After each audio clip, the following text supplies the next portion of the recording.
and welcome to another Friday assessment. Yes, I am excited because you made it across another week. You pressed in and said, yes, I know that destiny is calling. I know that purpose dwells on the inside of me, so I am pressing on.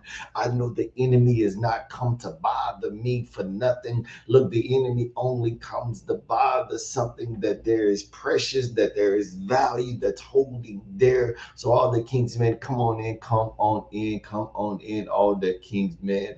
This is the Friday assessment that we're going to assess what we are doing, what we're experiencing, what we're listening to, the areas that we're experiencing success, the areas we're not experiencing success, and what the enemy is trying to fool us. The enemy is trying to bamboozle us. The enemy is trying to trick us. The enemy has said, I'm tricking you out of your blessing. That's what he did to Adam and Eve. He tricked them out of their blessing. He tricked them out of their long life blessing.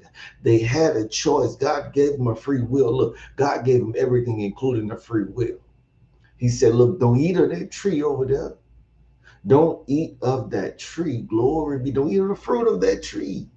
Everything else you can have. That's what the enemy do, get you to focus on the one thing that you're not supposed to have. The one thing. And you know what that is? That's discipline. Do you have discipline, all the king's men? I was supposed to talk about something else, but do you have discipline?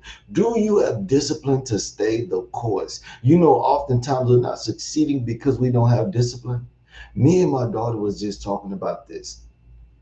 We talk about Islam, and then we talk about the nation of Islam, where many men, when they go to prison, they come out with saying that they're Muslim now, or they're part of the nation of Islam. But the main reason behind that is because of discipline. But God gives you a free will. God does not oppress you.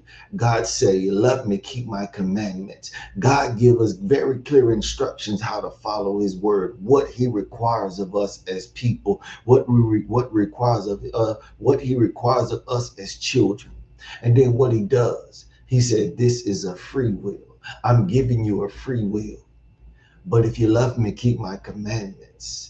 That's something that we have a problem with. That means that we got to discipline ourselves. We got to bring the flesh under subjection. Look, we're not going according to man. We're not going according to the flesh. We're going according to the spirit of the Most High God. When God tells us to do something, we have to be obedient. We have to create in ourselves a spirit of obedience. We have to bring the flesh into subjection of the spirit, because we have to live from the spirit out.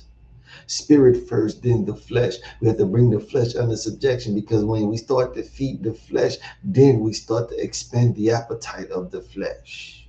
And then the flesh is going to want more. And then this thing start to spiral out of control.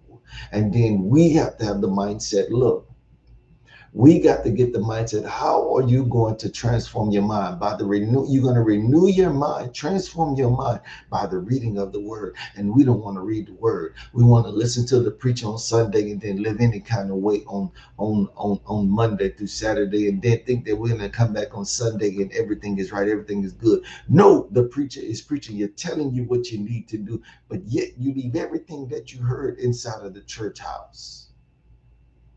It's time to get some discipline about yourself. If you read through that word, read through the King James Version of the Holy Bible, you will read in there where God tells you all these things to do, where you had the prophets and the apostles, the judges that was coming to tell the people, remind the people, this is what you got to do, this is what you need to do, a judgment is coming. Judgment is coming if you don't do these things. God is telling you the things that you need to do, and this is how you need to live. Why? Because God is above rituals. God is above tradition.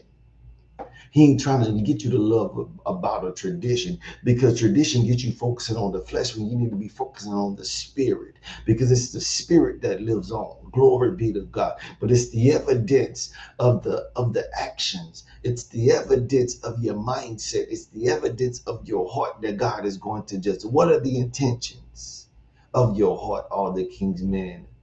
Discipline yourself. God gave us the instructions. So ask yourself, why can I not discipline myself to follow the word? Why can I not discipline myself to obey the commands of the Lord? When he said, if you love me, you keep my commandments.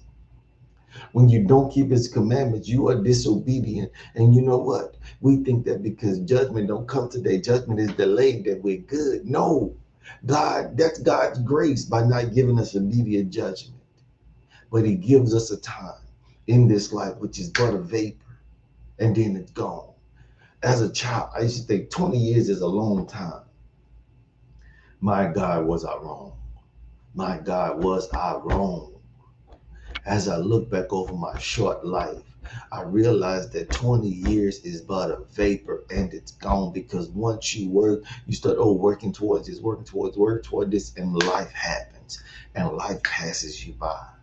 That's why we got to be swift and be about our Father's business, all the King's men. Discipline yourself. We might stay on discipline for a while, all the King's men. I need you to discipline. I need you to look up discipline. I need you to then evaluate areas in your life that you are not disciplining yourself. So, all the King's men, thank you once again for allowing me to come in and speak to you today. I pray that something that I said have really made you assess and say, you know what, I need to change the trajectory of my life. I've been living wild. I've been living like a rebel. I've been reveling in everything that the world wants me to. But you got to realize the world don't care. The world wants you to feed the beast. But God says, feed your spirit, that your spirit man may grow. Why? Because we're not put here for in and of ourselves, but we are here to bless our brothers, to keep our brothers and sisters, to share the good news, to lift up our brothers and sisters in Christ that are weak, and share the gospel with the lost. So, all the King's men, my prayer today is something that will bless your life tremendously. Remember to like, tag, share. Somebody need this word, because discipline is in you. God put it inside of you. If you don't believe it, go read the word and get you some discipline. All the King's men, thank you once again for stopping by. My prayers have a blessed day, blessed weekend, and a blessed